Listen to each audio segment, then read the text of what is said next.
세례성사라는 것을 통해서 한나의 이 교회 구성원이 된다는 것은 틀림없는 사실이지요. 사실 이 주님 세례 주기를 앞두고 우리 인천교구에서도 지난 화요일에 사제 석품식이 있었습니다. 그리고 오늘 바로 그들의 첫 미사가 주님 세례 주기에 이루어지는 것이죠. 이렇게 또 배려하는 것도 이러한 관점에서 이런 세례 성사를 기념하는 그러한 또 방법일 수도 있는 것이죠. 세례 성사는 그러니까 예수님의 탄생, 신이 인간이 되어 오심, 이것의 아주 구체적인 그러한 드러남의 방법이기도 합니다. 하느님은 하느님으로서의 신원을 고수하지 않으시고 인간의 조건, 인간의 현장에 뛰어든 동고동락의 결단이 바로 세례식입니다. 오늘 복음도 이렇게 얘기하고 있어요. 온 백성이 세례를 받은 뒤에 예수님께서도 세례를 받으러 오셨다. 신이 굳이, 하느님이 굳이 세례를 받으실 필요가 있었을까? 하느님이 왜 요한에게 세례를 받으실 필요가 있었을까? 이미 이루시고 완성 자체이신 분이 미완성의 과정에 있는 인간과 함께 완성의 길을 걷는 그러한 양식을 취하셨습니다. 바로 이 강생의 신비가 보다 구체적으로 과시해야 된 사건이 바로 이 세례인 것이죠. 무슨 어떤 특권을 누리거나 세례를 받지 않거나 그러지 않고 우리랑 똑같은 그런 과정을 거쳤습니다. 예수님은 세례를 통해 세례자 요한과 더 끈끈한 어떤 유대 관계를 갖게 됩니다. 세례자 요한에게 종속되는 예수님의 세례는 동시에 그 세례자 요한을 능가하지요. 세례의 힘, 세례의 신비가 바로 그렇습니다. 예수님의 세례는 바로 이 세상과 인간의 조건들, 일상의 삶과 그 과정을 있는 그대로 수락하면서 선배라고 할 수 있는 요한에 대한 그런 예의를 지키고 백성들에게 모범이 되고 그 어떠한 예외나 특권도 거부한 그야말로 거민의 삶을 택한 과정입니다. 그렇습니다. 요즘 그런 생각도 듭니다. 저희 용산에 계신 분도 이런 예외나 특권이나 이런 거 거부하는 거 이런 거 말고 그냥 똑같이 우리가 똑같은 거민의 삶 그런 과정을 자연스럽게 갔으면 하는 그런 마음도 듭니다. 세례를 받기 위해서는 필연적으로 거쳐야 할 귀찮고 거북한 과정이 있어요. 물속에 들어가려니까 옷을 벗어야 되고 머리를 숙여야 되고 온몸이 물에 닿게 됩니다. 그리고 생각을 하죠. 하늘을 생각하게 되고 또 결심하고 미래를 다짐해 봅니다. 깨끗한 몸과 마음으로 하느님과 이웃 그리고 온 세상에 자신을 봉헌하는 결단의 순간, 결단의 과정입니다. 여기에서 세례자 요한이라는 매개가 있습니다. 이 사실을 우리는 진지하게 되새겨야 합니다. 이 선배들의 삶과 방식을 존중해야 할 근거가 되기도 하는 것이죠. 석품식 얘기를 다시 한번 해보면 사제 석품식을 청단하시는 분들 많이 있으실 텐데 석품식에 보면 석품 받은 지 40년이 넘는 분이나 갓 1, 2년 된 사람들이나 한 달 된 분이거나 새로 이 수품자들에게 모두 가서 안수를 다 같이 참여한 사람들은 안수를 하면서 기도를 하고 축복을 합니다. 그러나 석품식이 끝나면 오히려 막 새로 신부가 된 그 새 사제들 앞에 모든 선배 사제들이 다 무릎을 꿇고 그 신부의 강복을 청합니다. 그렇습니다. 옛 것을 버리고 새로 나는 세례. 세상에서 죽고 천상에서 탄생하고 어머니 뱃속에서 육적으로 나고 영적으로 새롭게 거듭나는 이 세례. 세례의 현장. 오늘 복음 말씀의 이 현장은 요르단 강이라고 전하고 있습니다.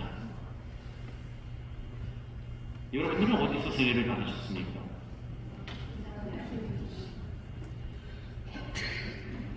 네, 이렇게 뭐라고 조금이라도 이렇게 적극적으로 이렇게 대답해 주시는 분들이 저는 제일 고마워요. 네, 감사합니다. 요르단 강은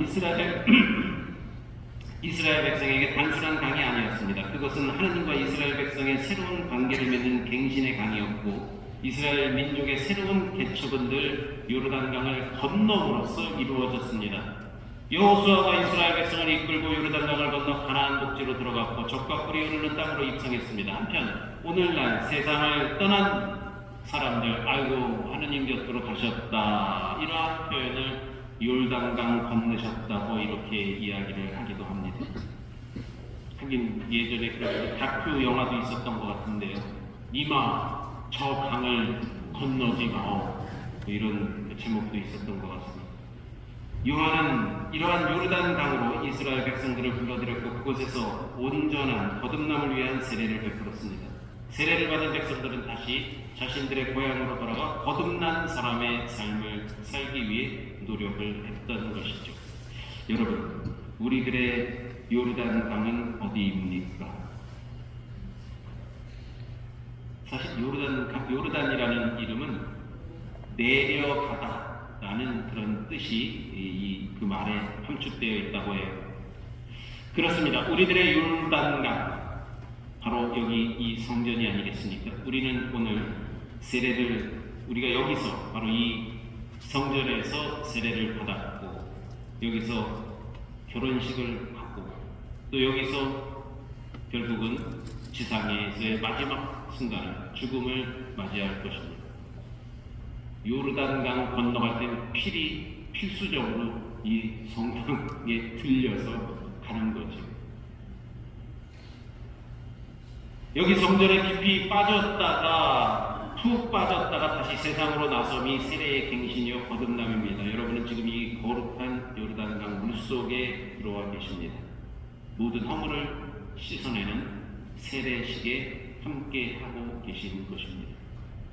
그렇게 볼 때 오늘 저는 세례자 요한이 되고, 그렇다면 여러분은 예수님이 되십니다. 보라, 세상의 죄를 없애시는 하느님의 어린 양이시다. 하느님의 어린 양이 오늘 이 시간 꽤 많이 앉아 계십니다. 예수님의 세례는 우리 모두의 세례의 원형이며 모범입니다. 따라서 예수님의 세례는 우리 각자의 세례를 상기시킵니다. 사실 예수님의 경우 세례를 통해 요르단 강물을 오히려 정화시키시고 세례를 주는 세례자 요한을 감동케 했으며 모든 사람들의 모범이 되셨습니다. 세례받은 우리는 이와 같이 이제 예수님과 같은 삶으로서 세례 때에 지녔던 그 순수한 마음과 자세를 더욱 새롭게 지녀야 하겠습니다. 세례는 또한 예수님의 십자가의 죽음과 부활을 상징합니다. 우리가 물속에 잠기면 그리스도와 함께 이 세상에 대하여 죽었음을 뜻하며 물속에서 나오면 그리스도와 함께 부활함을 뜻합니다. 그 죽음과 부활을 준비하시는 예비자, 우리 교리반 여러분들이 이쪽에 좀 앉아 계신 것이죠. 그리고 여러분보다 선배님들이 그 뒤쪽에 좀 자리를 하고 계십니다. 그렇습니다. 이와 같이 세례는 바로 그리스도의 삶을 전적으로 장엄하게 재현하고 반복하는 것. 오늘 거행하는 주님 세례 주기는 세례의 근본성을 깨닫고 실천하라는 권고요 초대입니다. 오늘 이 주기를 우리 각자 세례를 기념케 하는 우리 모두의 주기입니다. 결론적으로 우리가 바로 그리스도처럼 살라는 교훈을 주고 있습니다. 교우 여러분, 손발을 씻고 목욕을 하고 머리를 감고 이빨을 닦을 때 우리의 세례, 우리의 그 수행, 그로 인해 새로 거듭나는 우리의 삶을 꼭 기억하도록 합시다. 전능하신 천주성부